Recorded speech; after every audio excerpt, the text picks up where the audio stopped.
Admiral Zethkar adjusted his ceremonial plating as he gazed through the crystalline viewport of the dreadnought Eternal Dominion. Before him stretched the pathetic sight of humanity's so-called defense fleet, a ragtag collection of metal boxes that barely deserved the name Starship. The other admirals in the War Council chamber chittered with amusement, their translator implants rendering their mirth into standard galactic.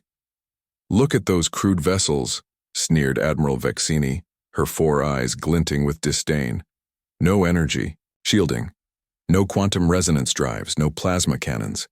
They're still using chemical propulsion and kinetic weapons. How wonderfully primitive."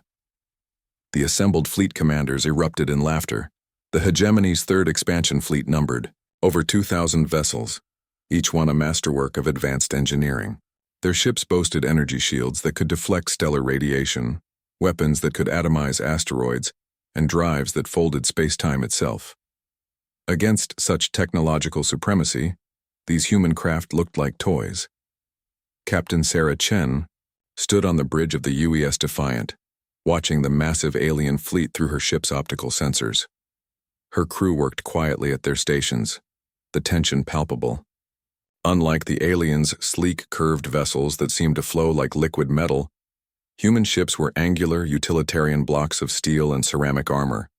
No fancy energy fields, no exotic matter cores, just good old-fashioned engineering and the determination of a species that had clawed its way from cave paintings to the stars. "Ma'am," called her tactical officer, Lieutenant Rodriguez. "They're hailing us. Audio only." The bridge speakers crackled to life with Zethkar's translated voice. "Humans of the 3rd planet, you will surrender immediately and submit to hegemony. Rule. Your primitive technology cannot hope to stand against our might. We offer you this one chance to avoid total annihilation." Sarah keyed her microphone. "This is Captain Chen of the United Earthship Defiant. You are in violation of Sol System sovereignty. Withdraw immediately or face the consequences." The channel filled with alien laughter. "Consequences? From you?" Zethkar's amusement was evident even through the translation matrix. "Your metal boxes cannot even generate proper energy shields. We shall make quick work of—" The transmission cut as Sarah nodded to her weapons officer. "Fire." What happened next would be analyzed by military historians for centuries to come. The Defiant didn't fire energy beams or exotic matter projectiles. Instead, it launched something far more terrifying. A simple tungsten rod, accelerated to a significant fraction of light speed by magnetic railguns that ran the entire length of the ship's spine. The projectile struck the Hegemony flagship's energy shields and passed through them as if they weren't there. Energy shields, the aliens would later realize with growing horror, were designed to deflect energy and exotic particles, not solid matter moving at relativistic speeds. The tungsten rod punched through the Eternal Dominion's hull like tissue paper, its kinetic energy instantly vaporizing everything in its path. The massive dreadnought split in half, its severed sections spinning away in different directions as secondary explosions rippled through both halves. The alien fleet's laughter died in their throats. "Impossible," whispered Admiral Vexini, her 4 eyes wide with shock. "Their primitive kinetic weapon, it ignored our shields completely." But the humans weren't finished. Across the human fleet, similar railguns opened fire.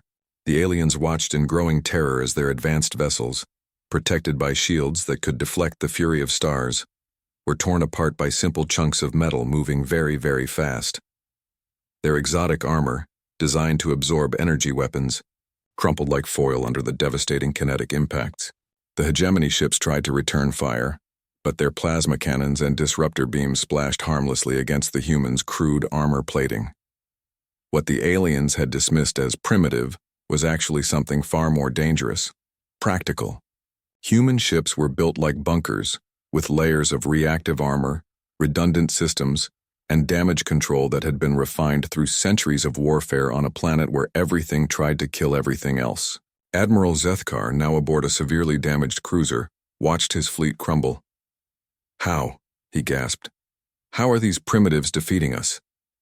His science officer, mandibles clicking nervously, pulled up tactical analyses. "Sir, our energy shields." They're useless against solid projectiles. And our weapons are designed for fighting other energy-shielded vessels. Against their thick armor plating, our plasma dissipates without causing significant damage. But they're so primitive. No artificial gravity, no energy shielding, no— Sir, the science officer interrupted. I don't think they're primitive. I think they're focused. On the Defiance Bridge, Sarah Chen allowed herself a small smile as another alien dreadnought broke apart under railgun fire. Humanity had indeed seemed primitive to these aliens, but they had fundamentally misunderstood what they were seeing. While the hegemony had spent millennia perfecting exotic technologies and energy weapons, humans had spent the same time perfecting the art of throwing rocks really, really hard. And sometimes, the simplest solutions were the most effective. The remaining alien ships began to retreat, their formations scattered and broken. Admiral Zethkar's final transmission was barely coherent. Retreat. All ships retreat. These humans fight like demons. As the alien fleet limped away from Sol system, Captain Chen turned to her crew. Stand down from battle stations. Send word to Earth Command. The Sol system remains free. The bridge erupted in cheers, but Sarah remained thoughtful. The aliens would be back, probably with weapons designed to counter kinetic attacks. But that was a problem for tomorrow. Today, humanity had proven that sometimes the best answer to 1,000 years of technological advancement was a very large rock moving very fast. The Empire had laughed at Earth's primitive ships.